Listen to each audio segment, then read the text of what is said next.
ay pwedeng kapitan ng virus.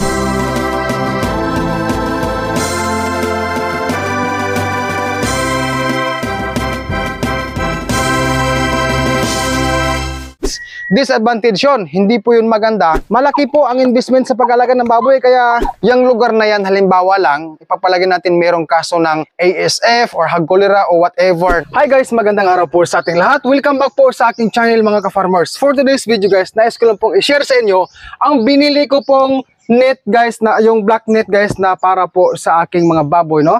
Kasi kailangan kong bumili ng net para protection po sa silak ng araw, yung sobrang sunlight, no? So, yun kasi guys, ang aking biniling net ay para po talaga sa aking mga baboy. Samahan niyo po ako guys.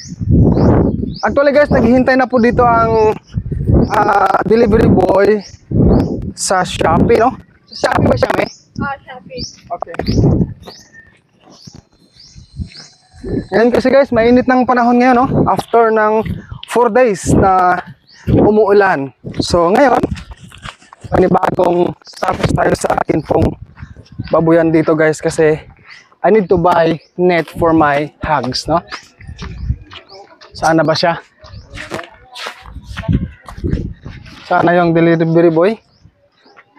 Boss, good morning! Good morning pa ba ngayon? Good morning pa. Halika sir! Saan na? Yan. Ay, ikaw magdi-deliver? Ang bihirang buhay, taga dito na pala sa amin to guys, oh. Okay. Okay. So pila gani ang total? 563, no? 563. Buy one take one kasi to guys eh. Okay. Gusto mo ako na magkapot sir? Okay. 563. So this time guys, I will have to pay, no? Kailangan po nating bubayad na guys. Sige sir, no problem.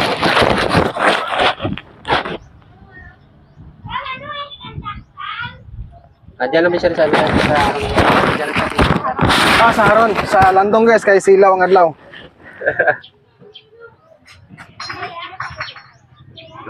Okay.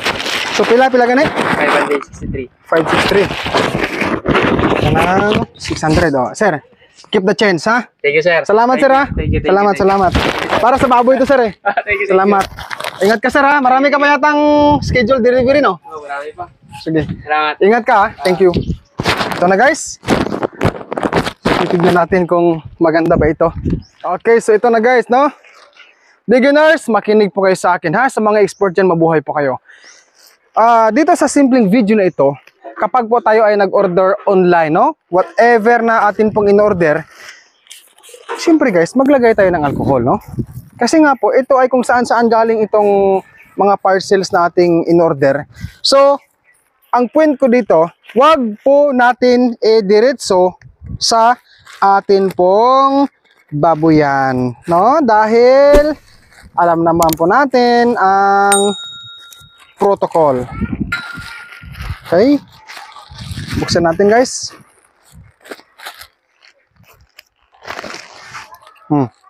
Ito na. Ilang metro ba ito? 2x4? 4x6. 4x6 ba? Diyan muna yung alcohol. Okay? Wala akong basurahan guys. Sa bulsa ko na lang muna ipasok to. Kasi nung bata ako guys, nalala ko, nung nag-eskwela pa ako guys, isa po sa mga aral na akin pong inabsorb, no? Teaching ng aking guro at mga parents. Ang basura, kung saan-saan ilalagay, hindi yon maganda. Kung walang mapaglagay na basurahan, sa bulsa ilagay, no? Ito na guys. So check natin. Medyo nahirapan sa dudong guys ah.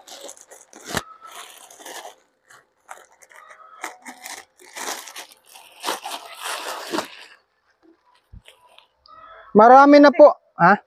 Okay, thank you ah. Marami na po ang gumagamit nito eh. Pwede itong itabon o itabil sa o iharang sa mga kotse, mga sasakyan, no?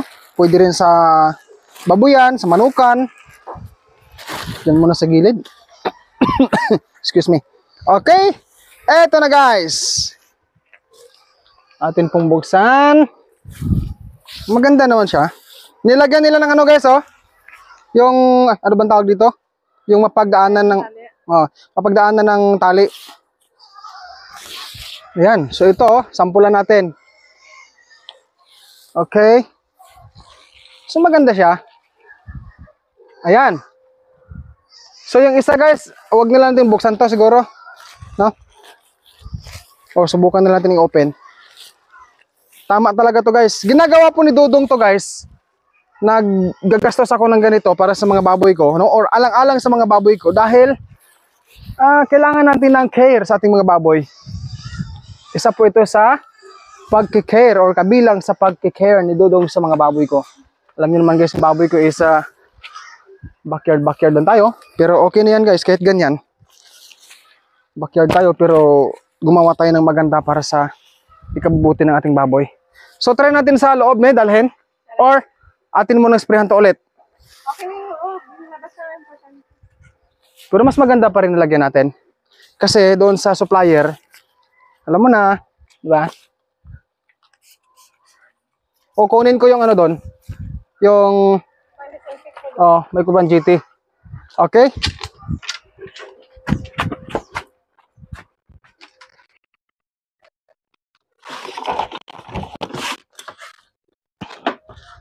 Yan guys.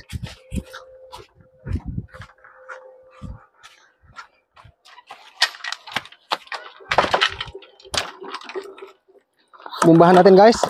Hindi ko alam kung may laman pa to eh.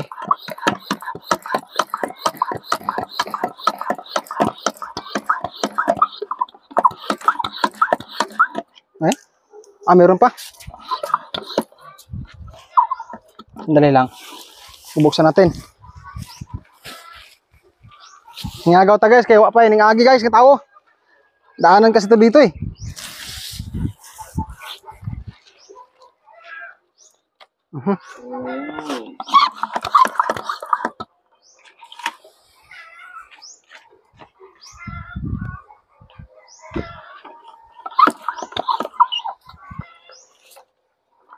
Guys, disclaimer lang ha.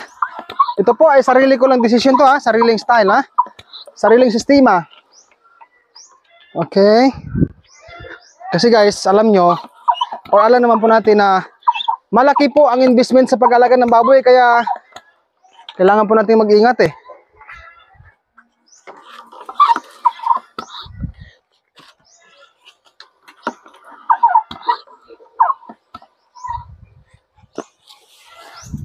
Okay na to? A few moments later. So ngayon guys, bago po tayo magtatapos sa video na ito, puntahan natin guys ang nakabit ko na lambat, no? Okay? So magbibigay din po ako maya-maya konti ng advantage na paliwanag tungkol sa mga lambat na yan. Halika dito, pakita natin. Honestly po, meron pong meron pong sobra ito. Dalawa kasi ito guys ang na-order namin. So hindi ko po muna na ikabit ito, no? Bala kung dito siya ilagay eh, sa bandang giliran, no? Okay? So ito po, ang sukat nito ay 2x4 meter, tama ba ako? Okay, 2x4 meter. So ganyan guys ang itsura, no? Ang maganda or ang advantage po sa akin nakikita pag nandito siya, no? Sala sa masakit na sikat ng araw. Okay? Kasi po, ang araw po bandang alas 2 ng hapon, dito guys pumapasok doon sa aking babuyan. Huwag nyo lang itong pansinin guys, ang trapal, kasi sinadya ko po itong ibinaba dahil po kanina kasi ay umambon, so kailangan nakatago siya. Ayan, dito, halika pakita natin. Ayan. So kapag po ang ulan ay malakas, example, merong bagyo, mga low pressure area. So, ang distansya kasi ng aking yero from here sa poste, hindi gaanong malapad kasi nga po backyard lang tayo, okay lang yan kahit ganyan. So, pag ang hangin ay mula sa kanan papunta sa kaliwa ang direksyon, tapos malakas ang ulan, magkakaroon ng ambi. Kung sa Cebuano or Bisaya, yung tinatawag sa aming dialect na yan ay salibo. Okay? Shout out sa mga Bisaya diha. So, yan ang dahilan kung bakit ako naglagay ng trapal din, no? Kumbaga, dubli na guys ang purpose. Okay. Huwag natin patagalin, dito tayo sa lambat. Pakita natin to. Ito po ay lambat, no? Binili ko to sa hardware sa amin dito. tag 125 po pesos ang per metro. Ayan. So, ang isa sa mga advantage po na aking na angkin or na-realize, hindi na po ako ugtas sa pag-abog sa mga manok. Kasi guys, dati wala kasi itong wala kasi itong mga harang na net dito. So, yung mga kapitbahay namin, meron pong mga alagang manok, no? Yan po ang totoo. Alam nga naman guys na yung mga manok nila, akin pong gawa ng hindi maganda. So, not good. Kasi ang advantage beginners. Halimbawa, may baboy tayo dito, may feeds na sobra. Pag pumasok yung mga manok at kumain ng feeds, disadvantage yun. Hindi po yun maganda dahil yung kinain ng mga manok na feeds na para sana sa baboy ay sayang na, wala na. So, nababawasan po ang mabilis na paglaki sa ating mga baboy. Yan po ang isa sa mga maganda kung meron tayong mga harang na lambat sa ating babuyan. Pero okay naman guys ang relasyon ko sa aking mga kapitbahay dito. Ang mga alagang hayop din sa ating mga kapitbahay, dito sa akin ay hindi na rin ho nakakapasok dahil nga po may lambat na, no? Talagang guys, nakasecure na po ito. Okay? So halika, pakita natin tong ating mga biik dito bago tayo mag-end. Ayan. Gusto ko lang pong ibahagi sa inyo ang akin pong naisipan or na-realize na pwede po natin gawin na sa palagay ko po ay helpful para sa atin at sa security po or seguridad ng ating mga baboy. Ano yan kayo, Dodong? Ganito po yan. Hindi po ako nanghihimasok ha, nililinaw ko lang. Pero po, ano man po ang mga kagamitan na inyo pong gustong o-orderin sa online shopping, yung mga kagamitan po, na para sa mga baboy, no? Para sa baboyan natin, mas maganda po, viewers, mga ka-farmers, na i-disinfect mo muna iyan bago mo siya dalhin sa iyong baboyan. Yan lamang po ha, disclaimer lang, yan lamang po ay akin pong suggestion. Handog ko po sa inyong lahat mga ka-farmers. Dahil hindi po natin alam guys na ang isang sealer sa whatever items na atin pong in-order ay yung lugar na yan, halimbawa lang, ipapalagay natin merong kaso ng ASF or hog cholera o whatever, no? Whatever na mga sakit sa baboy.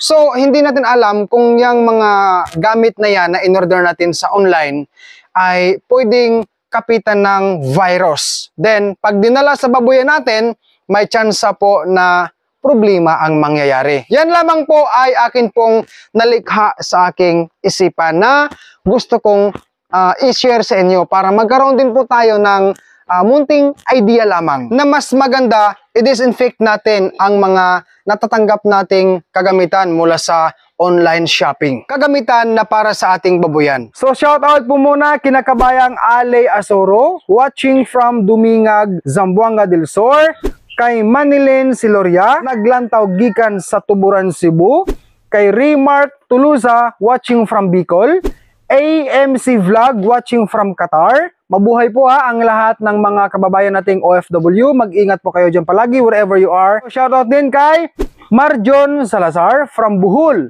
kay Ronald Brian Espinida at kaninyong tanan viewers. Shout out po sa inyo. Ang King's Vita Plus Animal Feed Supplement mabibili po sa Agrivit stores nationwide. Kung hindi ito available sa inyong lugar, maaari po kayo mag-direct order sa Shopee sa KBM Agrivit Lines. Pwede rin sa Facebook page ng King's Vita Plus Animal Feed Supplement. Link nila ay nasa description. O pwede po kayo mag-text o tumawag sa kanilang cellphone number 0917-795-0220. Available po ang COD or cash on delivery. Okay, so guys, ako po si Dudong Villaran ang nagpapasalamat po sa inyong lahat for watching this video. Kung ikaw po ay hindi pa ako nakapag-subscribe, kindly subscribe now and hit the bell ring for more upload. God bless po and peace out everyone.